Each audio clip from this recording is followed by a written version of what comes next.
اب اگر اس میں بھی آپ کو سب سیکشن کی ایکسپلینیشن چاہیے تو وہ معاملہ ہی نہیں ہو جائے گا. تو یہ بیریئر لگانا کہ یہ معاملہ آئینی ہے یا نہیں, اگر انیشل سٹیج پہ ہوگا تو تب تو ایڈمیٹڈ ہے, پر اگر ڈیورنگ پروسیڈنگز ہوگا تو پھر تو نہیں ہو سکتا, پھر تو ہر معاملہ جا کے وہ آئینی معاملہ ہو جائے گا. تو اسی میں یہیں پر مسئلہ ہے کہ اگر کوئی ایک ایسا مقدمہ جس میں کہا جاتا ہے, چاہے وہ رجسٹرار کی جانب سے ہو, ججز کمیٹی کی جانب سے ہو, یا پھر وہ اسکروٹنی سیل جو ہے وہ اسے ریگولر بینچ میں بھیج دیتا ہے, تو وہاں پر ہم نے خود دیکھا کہ جو فریقین ہیں وہ وہاں پر کہتے ہیں کہ نہیں, یہ ریگولر بینچ مقدمہ نہیں سن سکتا, اس میں دو فلاں پوائنٹ فلاں ہے جو عظیم بھائی, 2 پوائنٹ ہیں.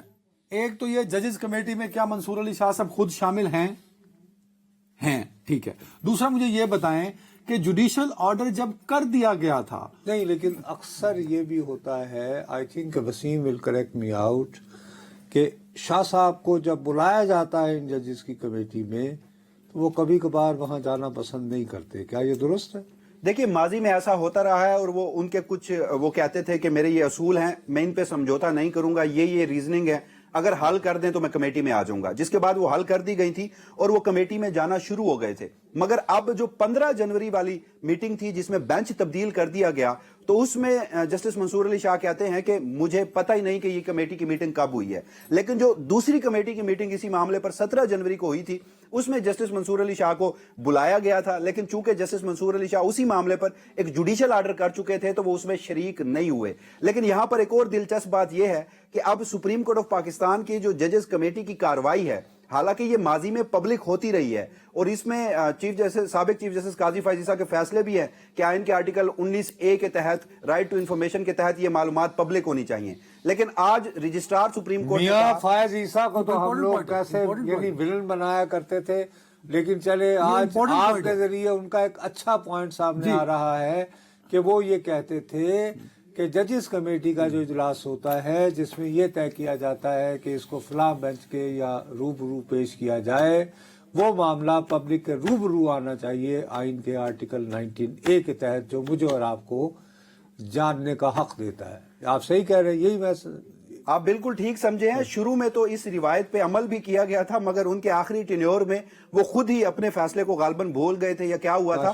مگر آج کے روز رجسٹرار سپریم کورٹ نے کہا کہ وہ جو کمیٹی کی کاروائی کے میٹنگ ہیں, منٹس ہیں, جب منگوائے گئے تھے تو انہوں نے کہا کہ یہ کانفیڈینشیل ہیں, یہ پبلک ڈومین میں آ ہی نہیں سکتے, ہم عدالت کو فراہم کر دیتے ہیں, ججز خود بیٹھ کر پڑھ لیں.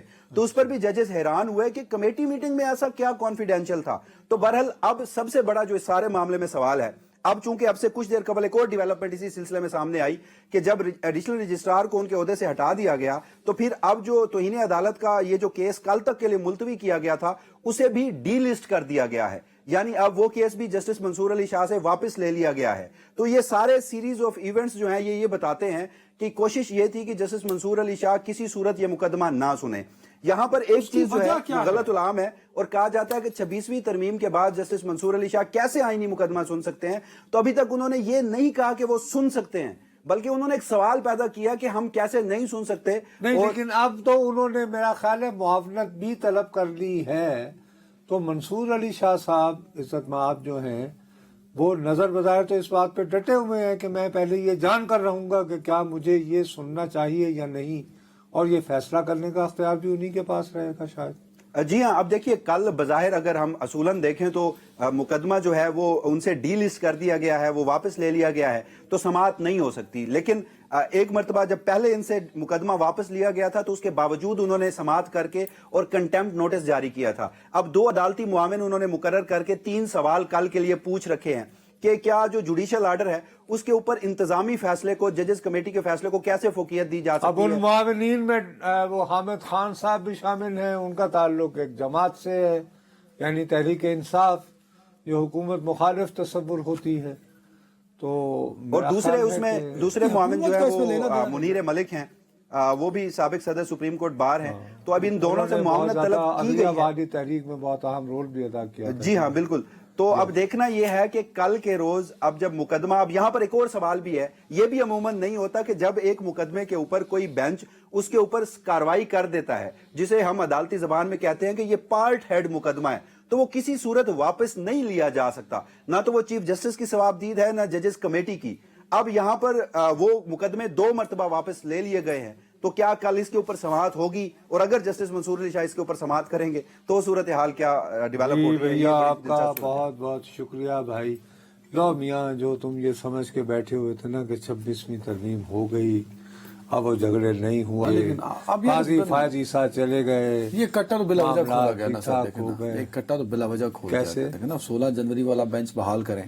اب 16 جنوری کو جو 13 جنوری والا بینچ بحال کریں، 13 جنوری والا بینچ سن لیتا تو کون سی قیامت آ جاتی. مطلب میرا پوائنٹ یہ سیدھا سادہ سا پوائنٹ یہ ہے. پھر بار باری تو ٹیکنیکلٹی، آپ کہتے ہیں ٹیکنیکلٹی، میں ٹیکنیکلٹیز میں نہیں ڈالتا. او بھائی، آپ لورا لائی میں بیٹھے ایک چائے کے ڈھابے پہ، جو اسکول کبھی نہیں گیا، جو اخبار نہیں پڑھ سکتا، اس سے بھی یہ بات کرو کہ آئے روز بینچ تبدیل کر دیا جاتا ہے، ایک جج کو سننے نہیں دیا جاتا. تو آپ بلا وجہ ایک میسج کریٹ کر رہے ہیں کہ there is something wrong in white building جہاں سے ہم سب نے انصاف لینا. یہ میسج آپ کنوے کر رہے ہیں، اور میں نہیں کر رہا، میں وہاں نہیں ہوتا. معزز ججز صاحبان ہوتے ہیں، یہ ان کا کام ہے. آج خود کر رہے ہیں نا، جو بھی کر رہا تھا میں آج خود کر رہے ہیں، کوئی کر رہا ہے، کوئی تو ہے جو کر رہا ہے. کوئی تو کر رہا ہے نا. تو میں ایک وقفہ اس سے پہلے کہ یہ کنٹمپٹ کروا دیں. جی ناظرین، ویلکم بیک. اچھا میاں، بات سنو میری، پھر تم بار بار وقت کی بات کرتے رہتے ہو. میں نے ایک اہم موضوع کی طرف جانا، لیکن موضوع کی طرف جانے سے پہلے ایکسکیوز می، میں یہ آپ کو خبر دینا چاہتا ہوں. ظاہر ہے ہاتھی کی پاؤں میں سب کا پاؤں ہوتا ہے. امریکہ میں بہرحال ایک تبدیلی آئی ہے. اکتوبر میں $1 کے عوض ہمارے ہمسائے افغانستان میں 66 افغانی ملتے تھے. اب چند روز قبل جو ہے، آپ کو یاد ہوگا، ٹرمپ نے بار بار یہ بیان دینا شروع کیا ہے کہ جناب ہم طالبان کو پیسے کیوں دے رہے ہیں، اور طالبان اور داعش میں کوئی فرق نہیں. تو اب ڈالر جو ہے اس کی قیمت یوں جانا شروع ہو گئی ہے. اور آج جس وقت میں اور آپ بات کر رہے ہیں تو $1 لینے کے لیے آپ کو 76 افغانی دینے پڑ رہے ہیں. تو ایسا کرو، مہربانی کرو، میں کچھ گھر جا کے کچھ نہیں، 76 نہیں، میں تو سستا ہو گیا. نہیں، 66 یار، $1 کے بدلے آپ کو ملتے تھے 66. 86 نہیں، پھر آپ نے 86 کہا ہے. 66 ہاں، 66 ملتے تھے جی پہلے اکتوبر 2024 میں، اور آج مل رہے ہیں 24 نہیں 25، یعنی پچھلے سال. ہاں، اکتوبر 24. اور آج جب سے یہ بیان دیا ہے تو اب وہ 76 ہے. 10 افغانی بڑھ گئے ہیں ڈالر. اس کا مطلب ہے تو تم ایسا کرو کہ پشاور سے کسی طرح جاؤ جلال آباد تو لے آؤ جتنے بھی ڈالر لا سکتے ہو، اور بیچنا شروع کر دوں. میرا خیال ہے آلریڈی نیک لوگ یہ کام کر چکے ہوں گے. کل بازار میں ڈالر کی قیمت سے پتہ چل جائے گا کہ افغانستان سے کتنے آئے ہیں. سو ٹرمپ اچھی خبر افغان کے لیے بھی نہیں ہے.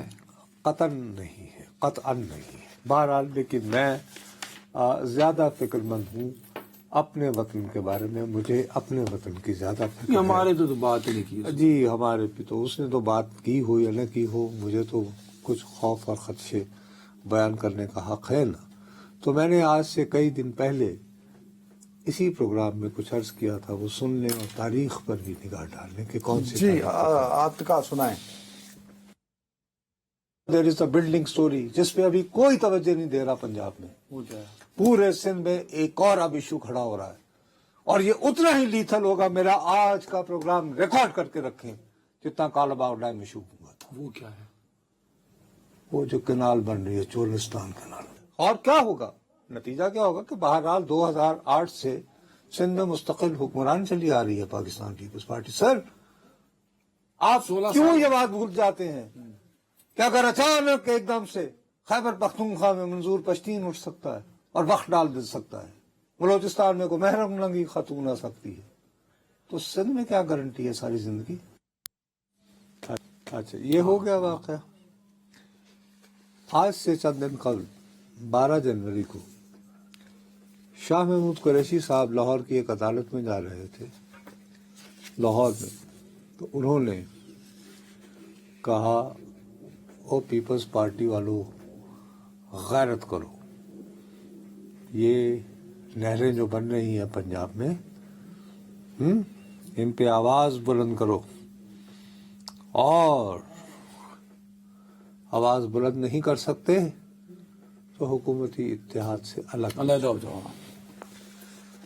خیر انہوں نے تو ان کی بات سنی انسنی کرتی تھی کہ میرا ماتھا ٹھنکا.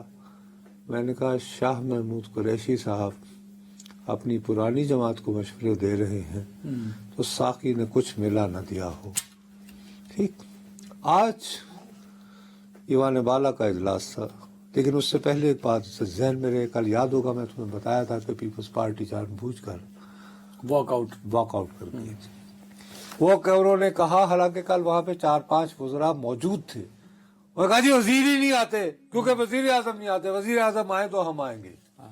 آج وزیر اعظم تشریف لے گئے. ان کا جس شان و شوکت سے تحریک انصاف نے استقبال کیا ہے اب کیا وہ ہم سب نے دیکھا ہے.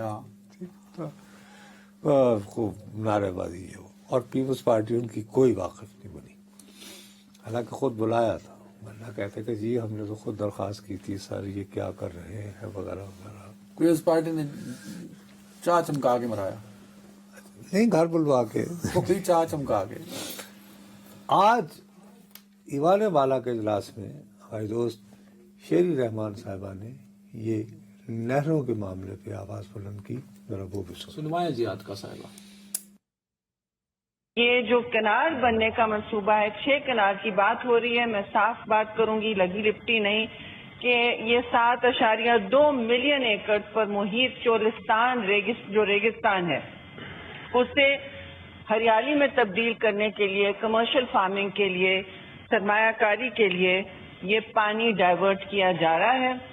25 سال سے ارسا رپورٹ کر رہی ہے کہ پانی کی کمی ہے سسٹم میں. انڈس واٹر سسٹم ہماری واحد شارگ ہے جس سے ملک میں پانی کی تقسیم ہوتی ہے. 7 ملین ایکڑ کس طرح زرخیز بنانا جائیں گے جب آلریڈی پانی ہے نہیں آپ کے سسٹم میں. بابا رحم کریں اس ملک کے پر, اس کے باشندوں پر.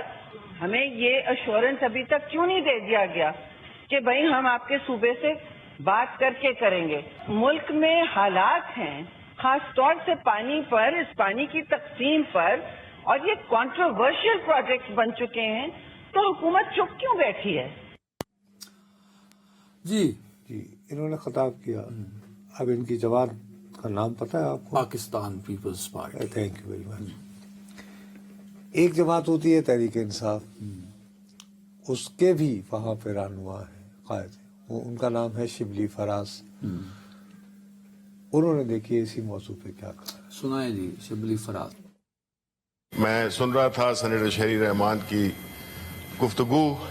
یہ تو حکومت کا حصہ ہیں اور یہ گلہ کس سے کر رہی ہیں, کیوں ان کی سنوائی نہیں ہو رہی.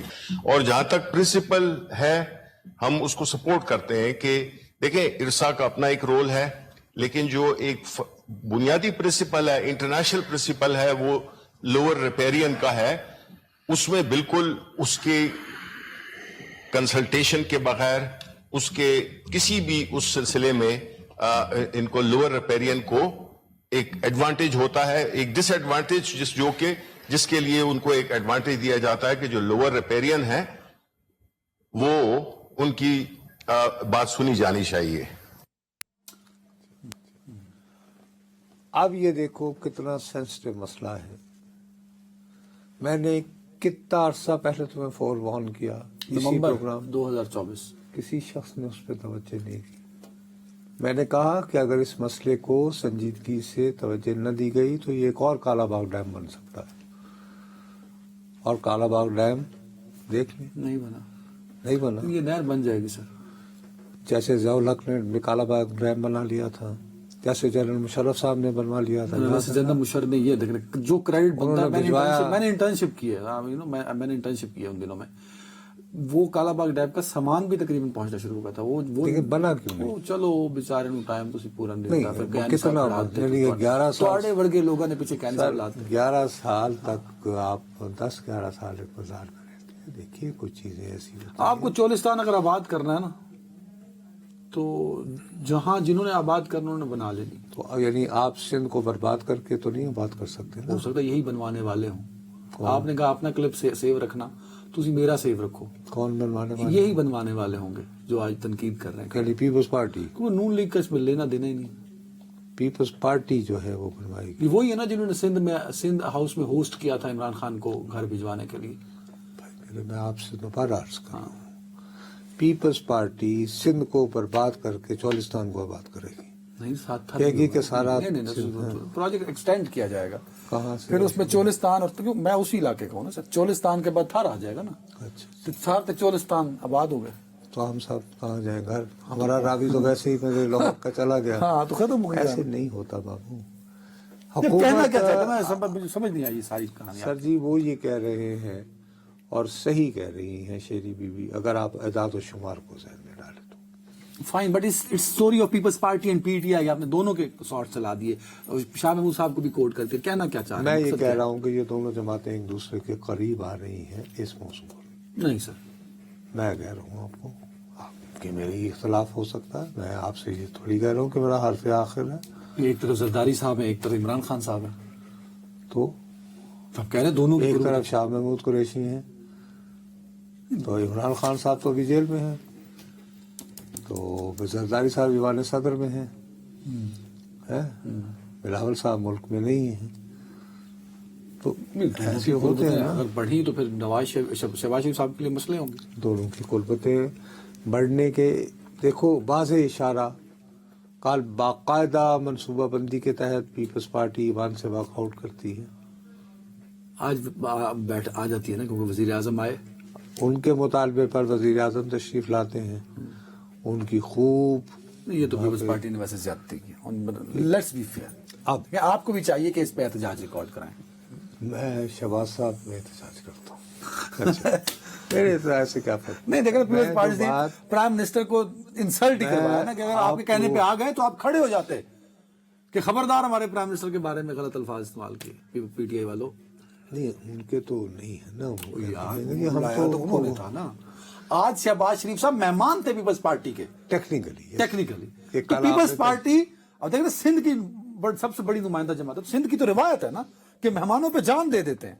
آج پیپلز پارٹی والے شازیہ مریض صاحب جان دے دیتی, اگر رفیع اللہ صاحب جان دے دیتے اپنی کھڑے ہو جاتے. نوید قمر صاحب کے نہیں, آج پرائم منسٹر ہمارے گیسٹ ہیں. بہت کمزور سے آپ بیچارے لسا صاحب نہ ان کو مصیبت, ان کا امتحان نہ ڈالو, ان کا امتحان نہ لو. میں صرف تمہیں یہ کہہ رہا ہوں بنیادی طور پر حکومتی جواز یہ ہے جی کہ ہم ان نہروں میں ستلج کا پانی دیں گے, باقی پانی نہیں دیں گے. پانی شیری بی بی بالکل درست کہہ رہی ہیں, واقعتاً بہت کم ہو رہا ہے, اور ہمیں یہ فیصلہ کرنا ہوگا کہ ہمیں پہلے سے آباد پاکستان کو پانی پہنچانا ہے یا پہلے سے آباد پاکستان کو برباد کر کے نئے علاقے آباد کرنے ہیں. یہ آپ کی چوائس ہے. اتنی بڑی فلاسفی سمجھنے کے لیے بھی بہت عقل سلیم کو استعمال کرنا پڑے گا, جو کہ مشکل کام ہے. اپنا بہت خیال رکھیے گا ناظرین. اللہ حافظ.